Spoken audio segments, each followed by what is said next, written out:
கிறிஸ்துக்குள் பிரியமானவர்களே, நம்முடைய பிதாவாகிய கடவுளிடமிருந்தும் ஆண்டவராகிய இயேசு கிறிஸ்துவிடமிருந்தும் உங்கள் அனைவருக்கும் கிருபையும் சமாதானம் உண்டாவதாக. ஆமென். கர்த்தர் பிறந்த திருநாளுக்கு பிந்தின முதலாவது ஞாயிறாகிய இந்த நாளிலே கடவுளுடைய வார்த்தையை தியானிக்க தெரிந்து கொள்ளப்பட்ட வேத பகுதி ஏசாயா தீர்க்கதரிசன புஸ்தகம் 61ஆம் அதிகாரம் வசனங்கள் 10 முதல் கடைசி வரை, அதைத் தொடர்ந்து 62ஆம் அதிகாரம் வசனங்கள் 1 முதல் 3 வரை உள்ள பகுதியை நாம் ஏற்கனவே வாசித்து கேட்டிருக்கிறோம். ஆகவே ஆண்டவரை நோக்கி நாம் ஜெபித்து ஆண்டவருடைய செய்திக்கு கடந்து செல்வோம். எங்கள் பரிசுத்தமுள்ள நல்ல ஆண்டவரே, ஜோதிகளின் பிதாவே, இரக்கத்தில் ஐஸ்வர்யம் உள்ள ராஜாவே, இந்த ஓய்வு நாளின் காலை நேரத்தில் இந்த 2020ஆம் வருடத்தின் கடைசி வாரத்தில் ஞாயிற்றுக்கிழமையிலே சுவாமி உம்மை ஆராதிக்க தொழுது கொள்ள எங்களை நீர் ஒன்று கூட்டி சேர்த்தீரே, உமக்கு ஸ்தோத்திரம். கர்த்தாவே, எங்கள் ஒவ்வொருவரையும் சுவாமி இம்மட்டுமாய் நீர் ஆதரித்து ஆசீர்வதித்து பாதுகாத்து வழிநடத்தி வந்ததற்காக எங்களுடைய உள்ளத்தின் ஆழத்திலிருந்து நன்றி செலுத்துகிறோம். உடைய வார்த்தை எங்களை வழிநடத்துகிறது, வளப்படுத்துகிறது, வாழ்வளிக்கிறது, பரலோகத்தை நோக்கி பயணிக்க எங்களுக்கு வழி செய்கிறது. இப்பொழுதுமாய் கர்த்தாவே, இப்படி வாழ்வளிக்கக்கூடிய வார்த்தைகளின் மூலமாக எங்களோடு பேசி எங்களை பலப்படுத்தி உமக்கு ஏற்ற சாட்சிகளாக இந்த உள்ளத்தில் நாங்கள் தொடர்ந்து எங்களுடைய பிரயாணத்தை தொடர கிருபை செய்திருந்தோம். மீட்பர் இயேசுவின் மூலம் ஜெபிக்கிறோம் பிதாவே, ஆமென்.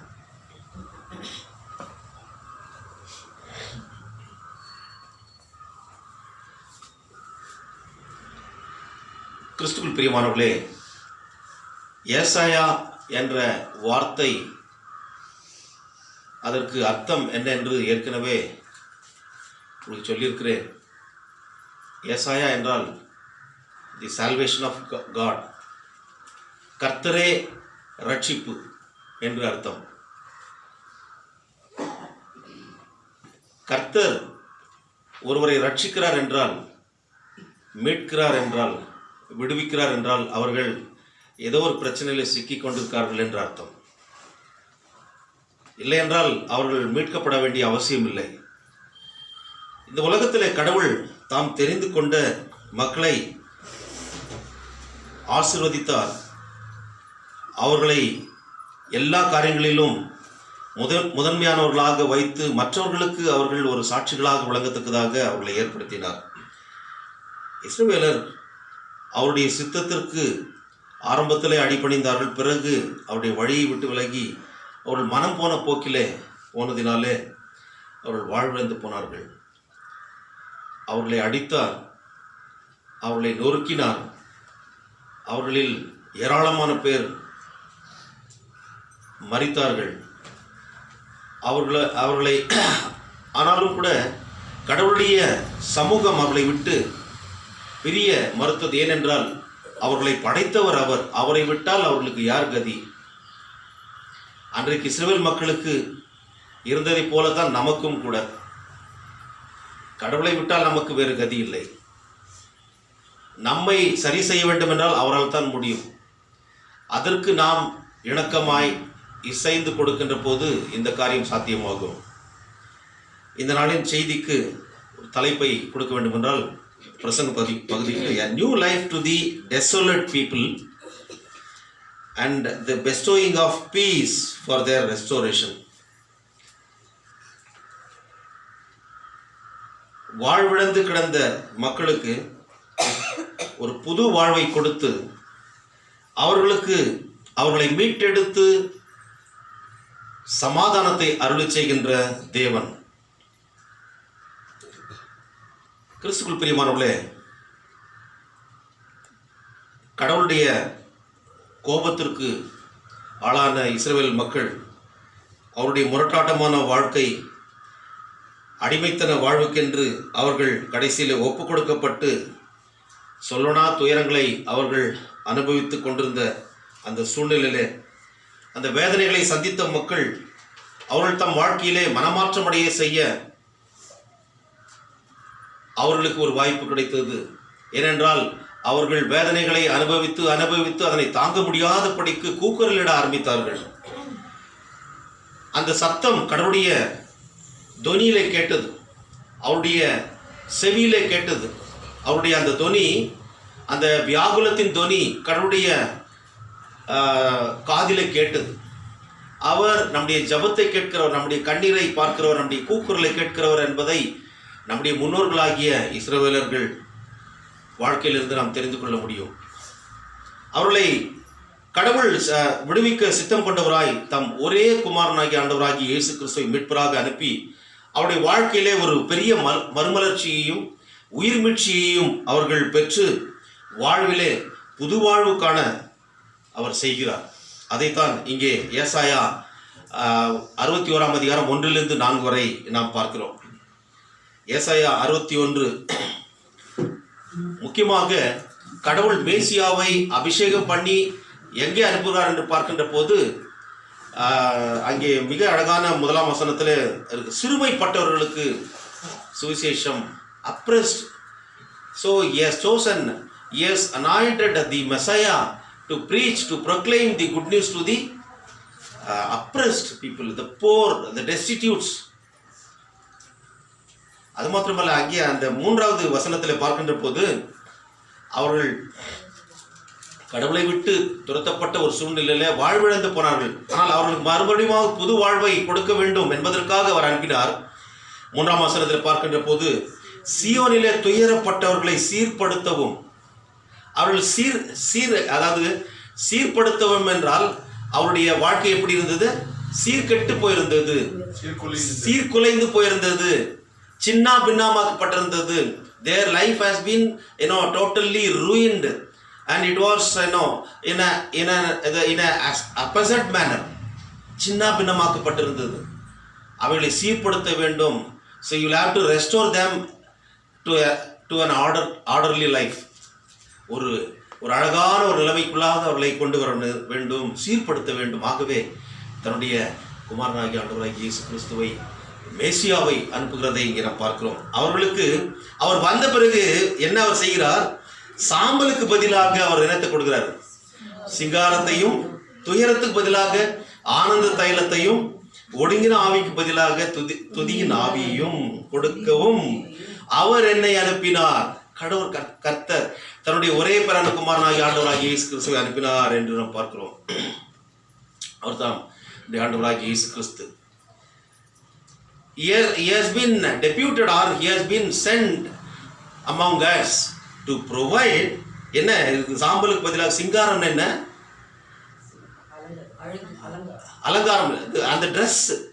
சிங்காரம் என்று பார்க்கும்போது கார்லண்ட், அதாவது ட்ரெஸ் இல்லை, இது அதாவது மாலை கார்லண்ட். சிங்காரம் என்று சொல்லுகின்ற போதுன்னா நிறைய பேர் சிங்காரம் பேர் வச்சுக்குவாங்க, மீன் கூட தெரியாமல் இருக்கும். என்ன அதாவது பூமாலை, அந்த மாலை போட்டோன்னா அந்த மவுஸ் வந்துடும் பாருங்க. எல்லாருக்கும் பாருங்க, அந்த அதாவது இந்த மேரேஜ் டைம்ல அந்த மாலை போடும்போது நமக்கே ஒரு சந்தோஷம் இல்லையா? எப்பவுமே பெண்களுக்கு கூட என்னதான் அவங்க இது பண்ணாலும் சரி, அவங்க வீட்டுங்களில் அவங்களுடைய கணவர் ஒரு முழம் பூ வாங்கி கொடுக்கும்போது அவங்க அடைகிற ஆனந்தத்துக்கு அளவே இருக்காது. ஏன் சொல்கிறேன்னு, இதெல்லாம் ப்ராக்டிக்கல் ரியாலிட்டி. நிறைய பேர் செய்கிறாங்க, சிலர் செய்கிறதில்ல. ஆனால் அப்படி இதுதான் வரும், இதில் தான் கருது விஷயமே ஆச்சுங்களா? ஸோ ஒரு சின்ன ஆசைன்றது கூட அவர்கள் எதிர்பார்க்கின்ற அந்த காரியத்தை பூர்த்தி செய்யும் போது மிக சந்தோஷம்.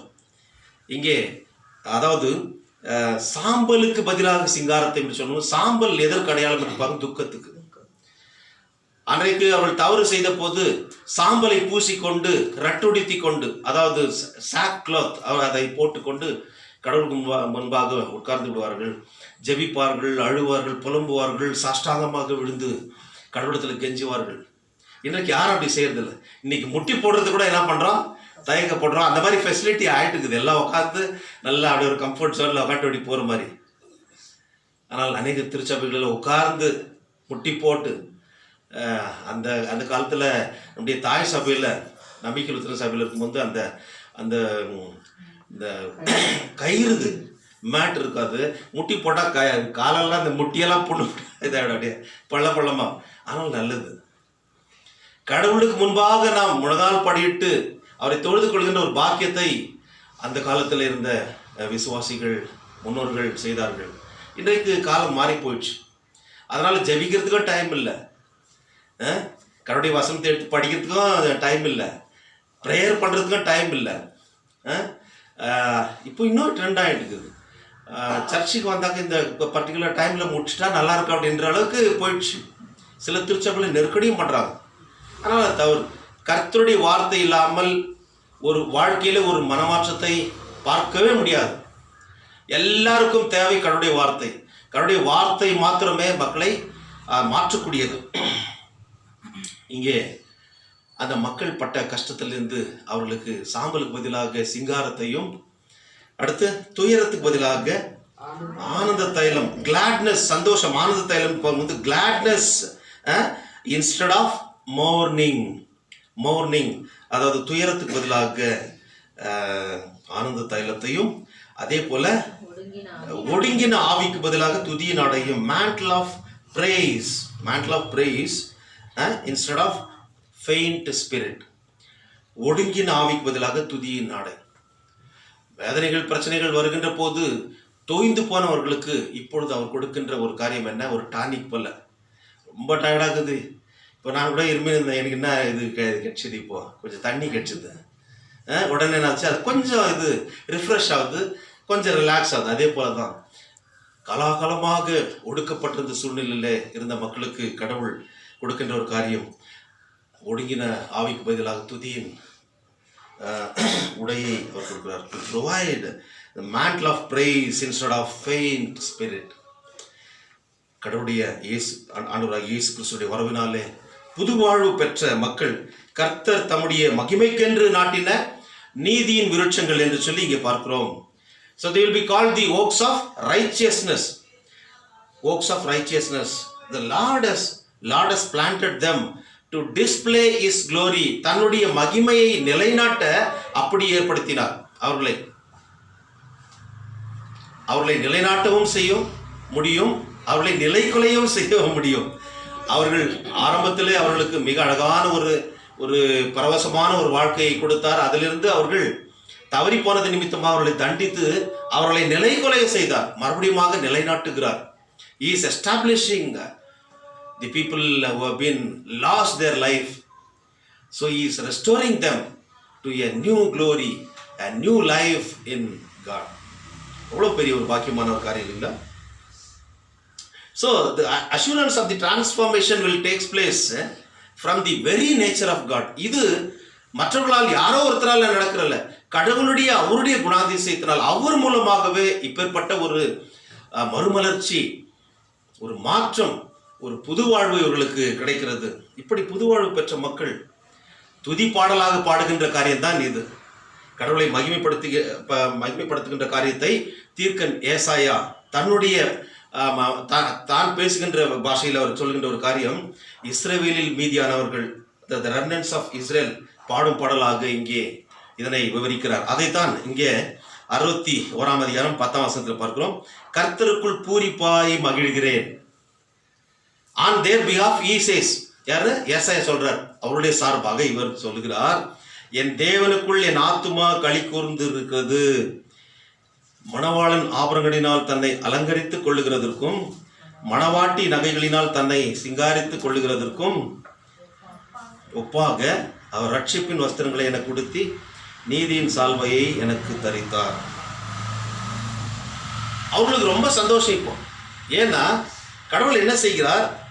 அவருடைய நிலைமையை மாற்றி போடுகிறார். அவருடைய நிலைமை எப்படி இருந்தது என்று பார்க்கின்ற போது, மரண ஊர்வலம், the funeral procession, அந்த funeral procession, மரண ஊர்வலம், இறுதி ஊர்வலம் என்று இருக்கின்றதை இங்கே என்னவா மாற்றுகிறார்? மணமக்கள் ஊர்வலம். funeral to wedding procession.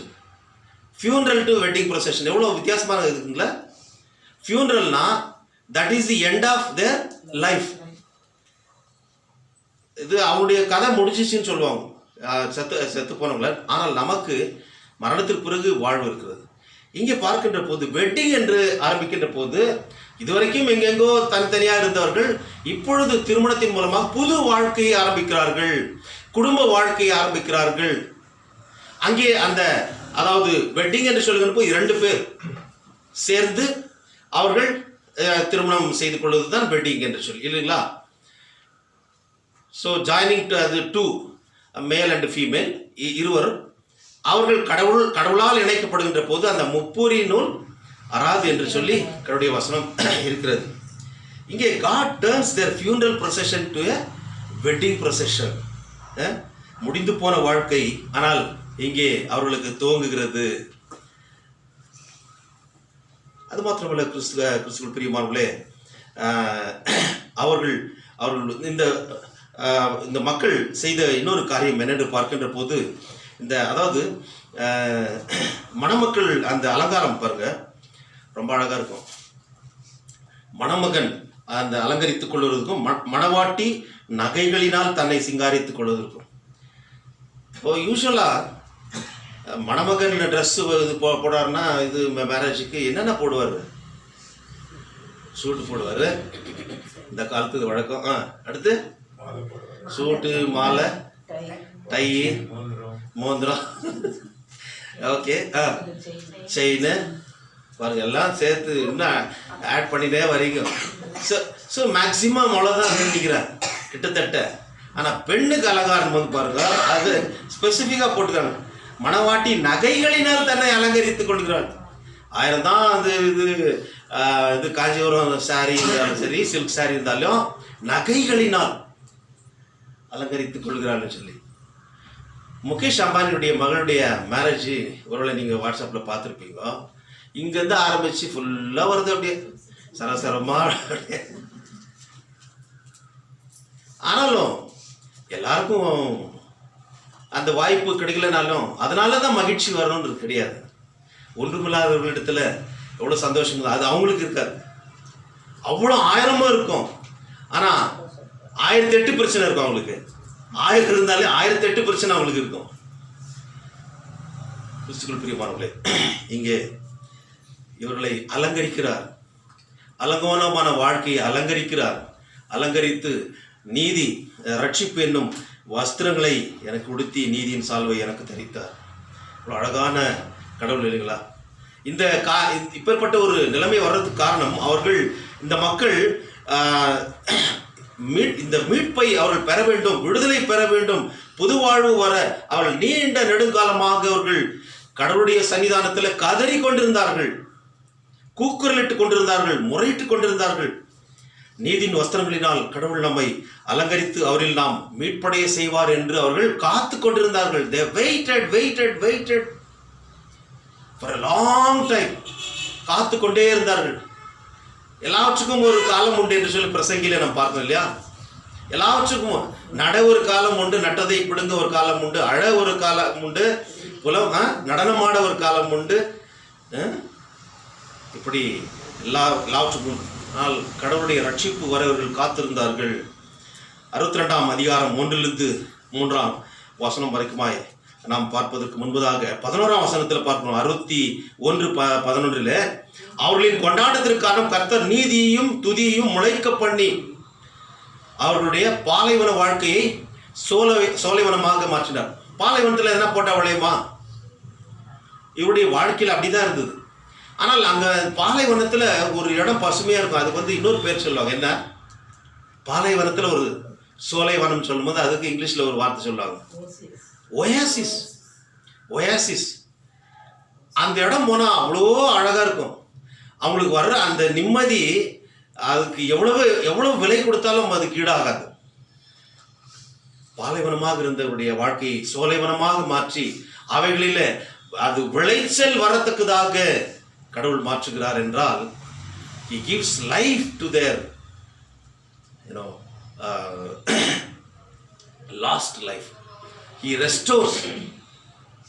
அவர்களை புதுப்பிக்கிறார், புது உயிர் கொடுக்கிறார், புது வாழ்வு கொடுக்கிறார், புது நம்பிக்கையை கொடுக்கிறார். இன்றைக்கு நம்முடைய வாழ்க்கையில் கூட பல்வேறு சூழ்நிலைகள், இந்த கொரோனாவே எடுத்துக்க 2020 உலகத்தையே புரட்டி போட்டது.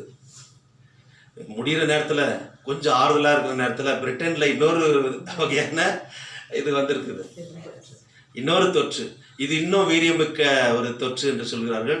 ஆல்ரெடி பிரான்ஸ், ஜெர்மனி, ஸ்பெயின்லலாம் இது ஸ்ப்ரெட் ஆகிட்டு இருக்குதுன்னு. இந்தியாவில் கூட ஸ்ப்ரெட் ஆகிருக்கு, இங்கே வந்து லேட்டாக கண்டுபிடிப்பாங்க. ஏன்னா நம்ம 50 வருஷத்துக்கு பின்னாடி இருக்கிறோம். ஆனால் மார்த்தடிக்கிறது 50 வருஷத்துக்கு முன்னாடி இருக்கிற மாதிரி சொல்லிக்குவாங்க நம்முடைய தலைவர்கள். அது அவருடைய பாணி இல்லைங்களா? இன்னொரு வகையான வைரஸும் வந்திருக்குதுன்னு சொல்கிறாங்க. எங்க? நைஜீரியாவில். இது இப்படி பார்த்தா பயமா இருக்குது.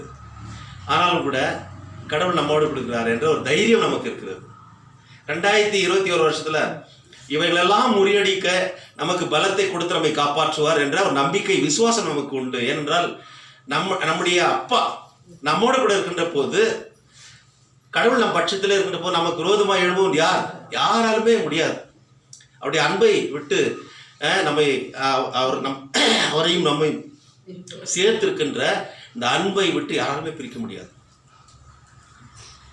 கிறிஸ்துவுக்குள் பிரியமானவர்களே, 62ஆம் வசனத்தில் 62ஆம் அதிகாரம் 1-3 வரை பார்க்கின்ற போது, இங்கே கடவுள் எருசலேம் மற்றும் சியோனுக்கு செய்ய வேண்டிய மீட்பு மற்றும் புது வாழ்வு அதை அவர்கள் பெறும் வரை அவர் தான் சும்மா இருப்பதில்லை என்று சொல்கிறார். அவளை மீட்டெடுத்தே நான் தீருவேன், அது வரைக்கும் என்னுடைய பணியை நான் ஓய விட மாட்டேன். கண்டிப்பாக I will restore them. Till I restore them, I will not keep myself silent. I will not keep myself idle. நான் செய்து முடிக்கிற வரைக்கும். அப்போ எவ்வளோ கரிசனை அவருக்கு இருக்குது, எவ்வளோ இல்லைங்களா? எவ்வளோ அக்கறைன்னு தன்னுடைய மக்களை மீட்டெடுப்பதில், தான் சும்மா இருப்பதில்லை என்றும் இது நிமித்தமாக, இவர் செய்வது நிமித்தமாக மற்ற நாடுகள் எல்லாம், மற்ற ராஜாக்கள் எல்லாம், மற்ற மக்கள் எல்லாம் இவருடைய மகிமையை அவர்கள் உணர்ந்து கொள்ளத்தக்கதாக இந்த காரியத்தை அவர் செய்கிறார். அப்படி செய்ய வேண்டும் என்றால் இந்த மக்களுக்கு ஒரு ரெனோவேஷன் தேவையில்லை. இவர்கள் சிதிலம் அடைந்திருக்கிறார்கள், இவர்களை சீர்படுத்த வேண்டும் என்றால் என்ன பண்ணோம்? ஒரு வீடு இருக்குது, இப்போ இது பெயிண்டிங் பண்ணோன்னா இது சீலிங்க்கு, அப்புறம் சைடு வாலுக்கு, அப்புறம் டோருக்கு, இந்த மாதிரி எல்லாம் அப்புறம் பார்த்து எல்லாம் அழகாக இது பண்ண பிறகு இது என்ன ஆகுதுன்னா புது பொலிவு பெறுகிறது. அதே போல தான் சீர்கெட்டு போன இஸ்ரவேல் மக்களை அவர் சீர்படுத்துகின்ற போது அவர்களுக்கு ஒரு புது பெயரை கொடுக்கிறார். இது கர்த்தரால் புது பெயர் சூட்டி மகிமைப்படுத்துவார். 3ஆம் வசனத்துல பாருங்க, அது என்ன அது பெயர் இருக்கிறது? நீ கர்த்தருடைய கையில் அலங்காரமான கிரீடமும் தேவனுடைய கரத்தில் ராஜ முடியுமா இருப்பார். You will become a crown of glory to the Lord. You will become a crown of glory to the Lord. கர்த்தருடைய கரத்தில் நீ அலங்காரமான கிரீடமும் ராஜ முடியுமா இருப்பாய் என்று சொல்லி. கிறிஸ்துவுக்குள் பிரியமானவர்களே, இங்கே நாம் பார்க்கின்ற போது இஸ்ரவேல் தான் கடவுளுடைய மனவாட்டி. இங்கே அவர் சொல்லுகின்ற ஒரு காரியம், கடவுள் அதாவது யெகோவாவை இஸ்ரவேல் ஏற்கனவே அவர்கள் திருமண பந்தத்தினால் இணைந்தவர்கள். அதாவது இஸ்ரவேல் மணவாட்டியாகவும் கடவுள் மணவாளனாகவும். இன்றைக்கு கடவுள் மணவாளனாகவும் நாம் மணவாட்டிகளாகவும் இருக்கிறோம். He is our bridegroom, we are bride. கடவுளுடைய 2ஆம் வருகையில் அவரோடு பரலோக ராஜ்யத்தில் நாமும் கூட ஆட்டுக்குட்டியானவருடைய திருமணத்திலே நாம் கலந்து கொள்ள இருக்கிறோம். யார்? திருச்சபை நாம் எல்லாரும் தான். அவர் நம்மை மறுபடியுமாக மேய்ப்பார், நம்மை வழி நடத்துவார். இப்பொழுது எப்படி நடத்தி கொண்டிருக்கிறாரோ பிரதான மேய்ப்பர் அவர் நம்மை தொடர்ந்து வழி நடத்துவார். இங்கே பார்க்கின்ற போது அவருடைய நிலைமை மிக மோசமாக இருந்தது. ஏற்கனவே இஸ்ரவேல் ஒரு கைவிடப்பட்ட ஒரு சூழ்நிலையிலே அவள் இருந்தாள் இல்லைங்களா? டெசோலேட். அதனால தான் டெசோலேட் டு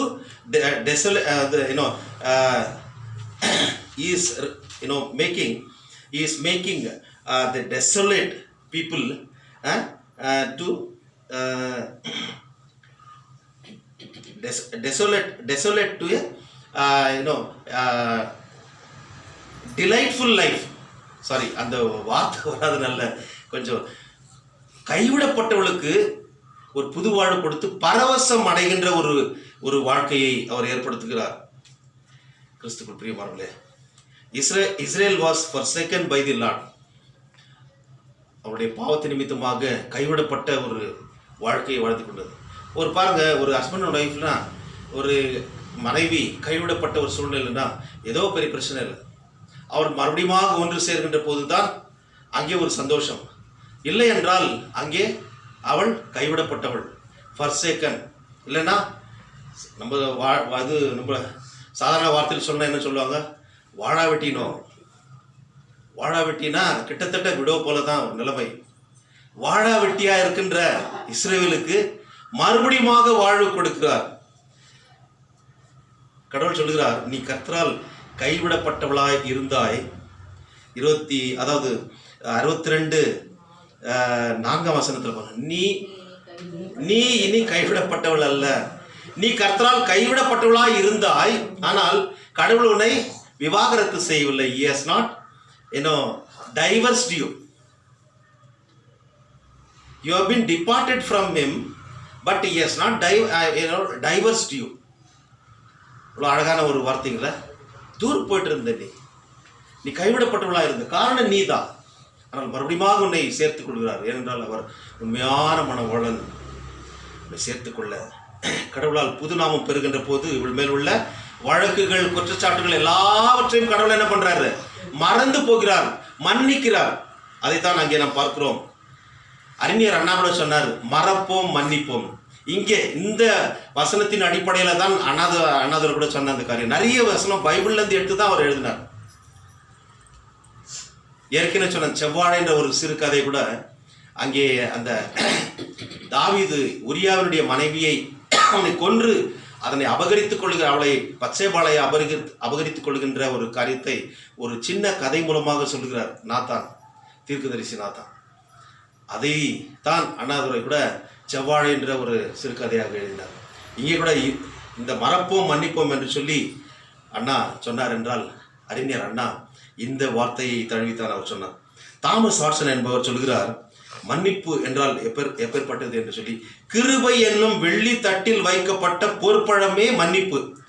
கிருபை என்னும் வெள்ளி தட்டில் வைக்கப்பட்ட பொற்பழமே மன்னிப்பு. கடவுள் இந்த காரியத்தை கடைசி சிலுவையில் தொங்கிக் கொண்டிருந்த போது முதலாவதாக செய்தார். பிதாவே இவர்களுக்கு மன்னியும், தாங்கள் செய்கிறது இன்னதென்று அறியாதிருக்கிறார்களே என்று சொல்லி. கிறிஸ்துவுக்குள் பிரியமானவர்களே, இப்போ அந்த புது பெயரை சொல்றார். இவ்வளவு நேரம் பேசியிருந்தவர் இந்த புது பெயர் கொடுத்தாதான் அந்த புது பொலிவு பெறும், மற்றவர்கள் அறிந்து கொள்வார்கள் சொல்லி. அந்த புது பெயர் என்ன தெரியல பாருங்க, 4ஆம் வசனத்துல எப்சிபா. எப்சிபா என்றால் என்ன அர்த்தம்? My delight is in her. My delight is in her. நான் அவளின் மேல் பரவசமாய் இருக்கிறேன். எப்சிபா என்ற வார்த்தைக்கு என்ன அர்த்தம்? நான் அவள் மேல் யார் மேல்? இஸ்ரவேல் மேல் பரவசத்தோடு இருக்கிறேன் என்று சொல்லி. which means my delight is in her. கடவுள் தம் மக்கள் மேல் பரவசம் கொண்ட ஆண்டவர். அவருடைய பழைய பேர் என்ன? டெசோலேட், கைவிடப்பட்டவள். இப்போ டிலைட் என்ற பேர், அதான் எப்சிபா. அடுத்து நாம் பார்க்கிறோம், உன்னுடைய தேசம் பியூலா என்று அழைக்கப்படும். சரி, இங்கேயே பதில் இருக்கு. பியூலான்னு என்ன அர்த்தம்? கண்டிப்பா இல்ல, பிரியமா இருக்கிறது தான் எப்சிபா. வாழ்க்கைப்படும். So பியூலா என்றால் which means married. நீ வாழாவட்டியா இருந்த, ஆனால் கூட மறுபடியும் வாழ்க்கைப்பட்டவள் என்ற ஒரு புது பொலிவு உனக்கு கிடைக்கின்ற போது அதை கொடுக்கிறவர் கடவுள். கிறிஸ்து பிரியமானவர்களே, when a bride marries, ஒரு திருமணம் என்று வருகின்ற போது அவளுக்கு பல பாக்கியங்கள் கிடைக்கிறது இல்லைங்களா? ஆணுக்கும் கிடைக்கிறது, பெண்ணுக்கும் கிடைக்கிறது. அதில் பெண்ணுக்கு என்னென்ன கிடைக்குதுன்னா, she receives a new name. இஸ்ரவேலுக்கு கூட புதிய பெயர் கிடைத்ததுனால தான் வாழ்க்கை இழந்தவளுக்கு வாழ்க்கை, அதோட desolate has become delight. இங்கே ஒருத்தருக்கு மேரேஜ் ஆகுதுன்னா என்ன அவங்களுக்கு கிடைக்குது? ஃபர்ஸ்ட் சொல்லுங்க, நீங்க தான் கொஞ்சம் அப்படியே பேசலாம், இன்ட்ராக்ஷன். பெண்ணுக்கு மேரேஜ் ஆகிறதுக்கு முன்னாடி என்னன்னு கூப்பிடுறாங்க? இல்ல ஓகே, கன்னிகை தான் இங்கிலீஷ்ல சொல்லுவோம். ஓகே, அழகா சொல்லுவாங்க மிஸ். இங்கிலீஷ்ல மிஸ்ன்னு வாங்க, தமிழ்ல செல்வின்னு வாங்க, குமாரின்னு வாங்க இல்லையா? கன்னிகைன்றது கரெக்ட் தான். பட் இது in practical reality we use to call இல்லையா, குமாரி இல்லை மிஸ் அப்படின்னு சொல்லி. ஆனால் திருமணம் ஆகின்ற போது மிஸ்ஸஸ் திருமதி என்ற ஒரு இது கிடைக்கிறது. இவங்களுக்கு திருமதின்னு கிடைக்குதுன்னா ஆண்களுக்கு கூட ஒரு வெகுமதி, திருமதி மூலமாக ஒரு வெகுமதி கிடைக்கிறது. என்ன பரிசு? வெகுமதின்னு என்ன பிரைஸ்? உண்மையாக போய்க்கலாம், போத் வில் கெட். ஆனால் இங்கே கடவுளுக்கு அது கிடைக்கணுன்ற அவசியம் இல்லை. ஆனால் பூலக வாழ்க்கையில் இருக்கின்ற ஆணுக்கும் கணவனுக்கும் கிடைக்கிறது. வசனம் இப்படியாக சொல்லுகிறது, நீதிமொழிகள் 18:22, தன் மனைவியை கண்டடைகிறவன் நன்மையானதை கண்டடைகிறான், கர்த்தரிடத்திலிருந்து தயவையும் பெற்றுக்கொள்கிறான். இல்லையா? he who finds a wife finds a good thing and obtains favor from the Lord. என்ன சத்யராஜ் கரெக்டா? கடவுளுக்கு இரக்கத்தை பெற்றிருக்கிறையா? You received favor from God, no? Only after your marriage. Am I right? வசனம் சொல்லுதுப்பா, நான் சொல்ல. So this is what the ground reality of our life. எல்லாரும் கிறிஸ்துக்குள் பிரியமானவர்களே. அதுக்கு அடுத்து தமிழில் ஒரு அழகாக எடுத்துக்கலாம். திருமணத்துக்கு பிறகுதான் பெண்ணுக்கு ஒரு அழகான ஒரு இலக்கிய தமிழில் சொல்லுவாங்க, குடும்ப தலைவி, இல்லத்தரசி. அதுக்கு இன்னும் ஒரு நல்ல ஒரு அழகான வார்த்தை சொல்ல, இல்லாள்வாங்க இல்லையா? இல்லாள்னா குடும்ப தலைவி, குடும்பத்து அரசி இல்லையா அப்படின்னு சொல்லுவாங்க. அதுக்கு ஆப்போசிட் போட்டால் என்னன்னு வந்து, இல்லாளுக்கு ஆப்போசிட்டு அது ஆணுக்கு வரணும்ல.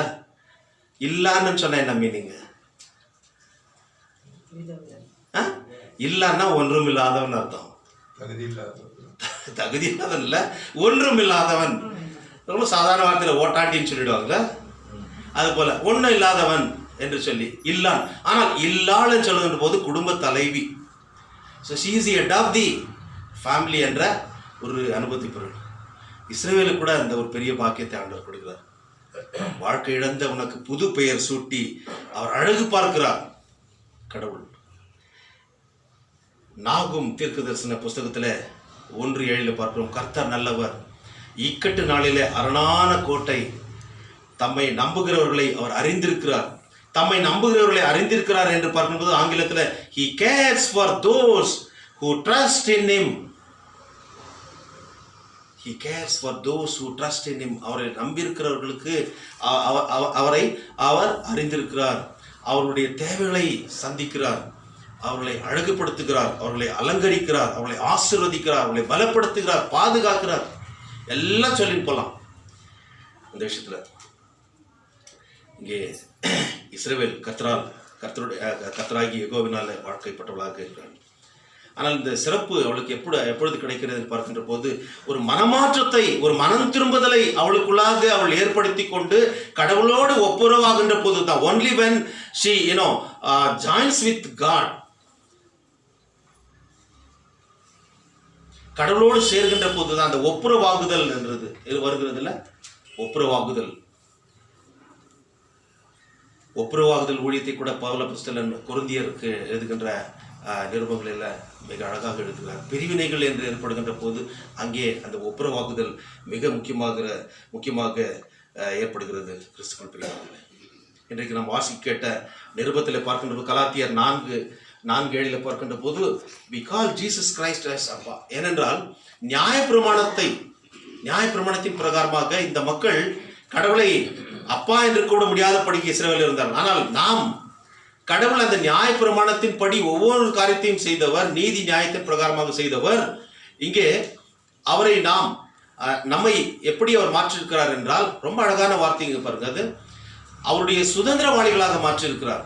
அடிமைகளாக அல்ல, நியாயப்பிரமாணத்துக்கு அடிமைகளாக இல்ல, நியாயப்பிரமாணத்துக்கு சுதந்திரவாளிகளாக.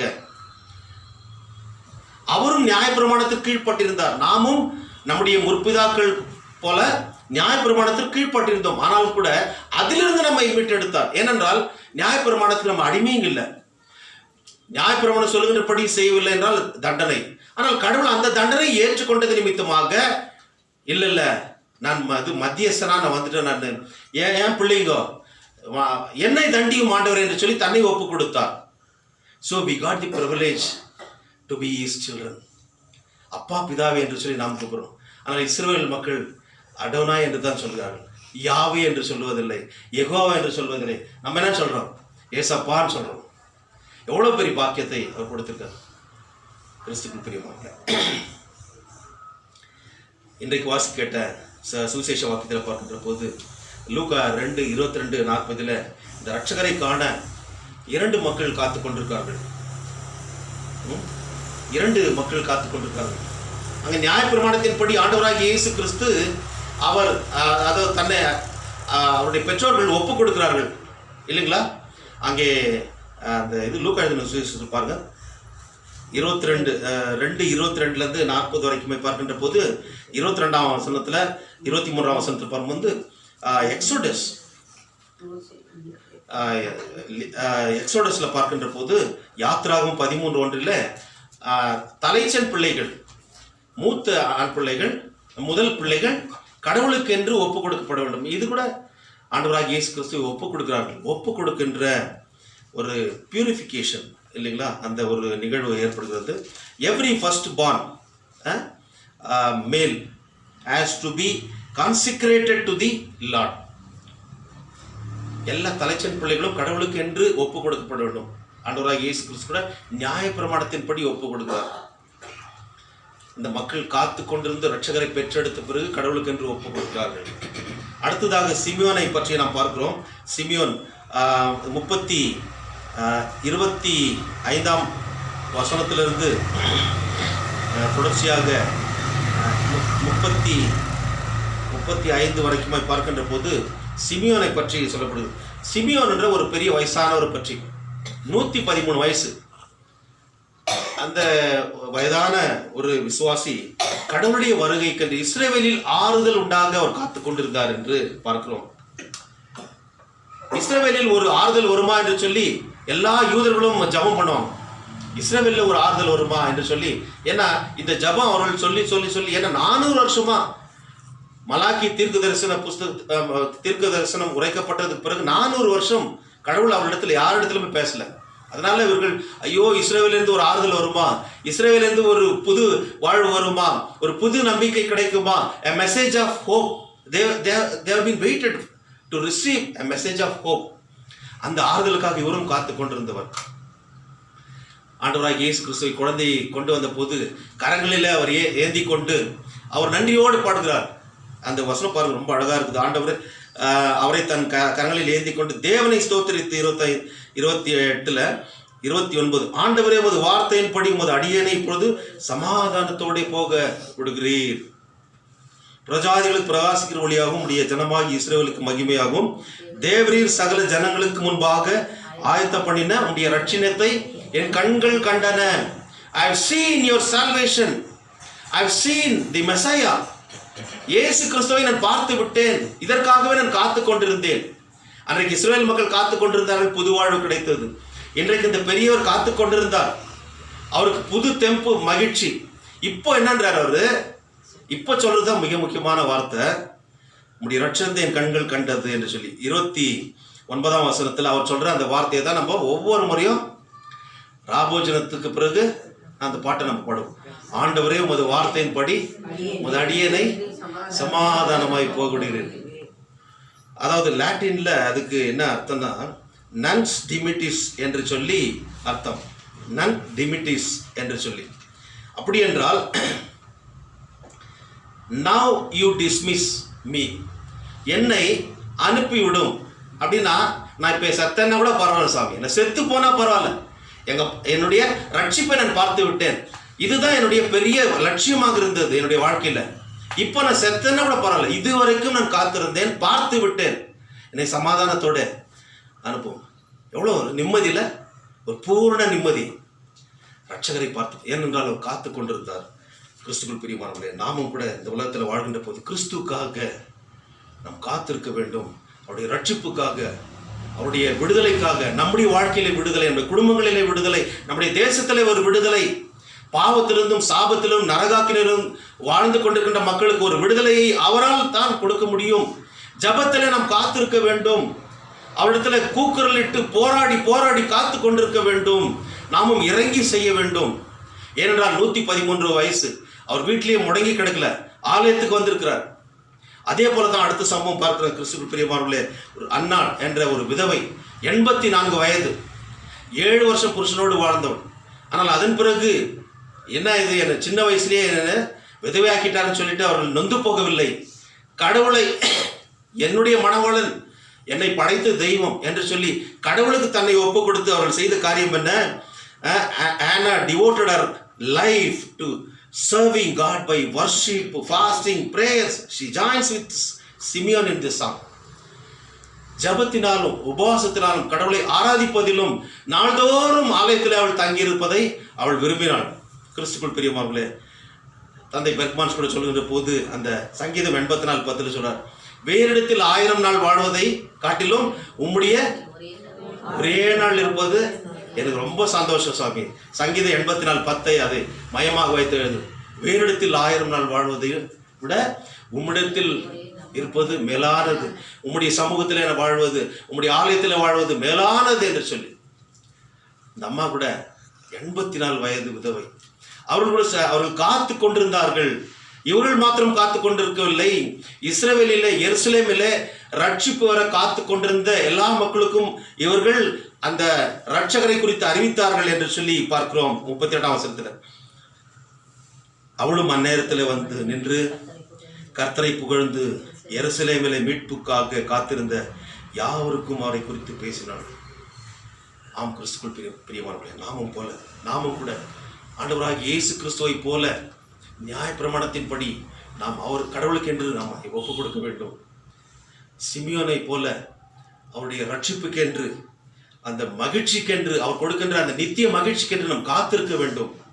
அந்நாளை போல கர்த்தருடைய புகழை பாடி அவருடைய சித்தம் செய்து இரட்சகரை இந்த உலகம் அறிந்து கொள்ள அவரை அறிவிக்க வேண்டும். இதுதான் கடவுள் இந்த 2020ஆம் வருடத்தில் கடைசி வாரத்தில் உனக்கும் எனக்கும் சொல்லுகின்ற ஒரு ஆலோசனை. இந்த ஆலோசனைப்படி நம்முடைய வாழ்க்கையில் அவருக்கேற்ற சாட்சிகளாக வாழ பரிசுத்த ஆவியானவர் தம்மை நம்மை பலப்படுத்தி ஆசீர்வதித்து காப்பாராக. ஆமென். எல்லா புத்திக்கும் மேலான தெய்வீக சமாதானம் நம்முடைய இருதயங்களையும் சிந்தனைகளையும் கிறிஸ்து இயேசுக்குள்ளாக நம்மை பலப்படுத்தி காப்பாராக. ஆமென்.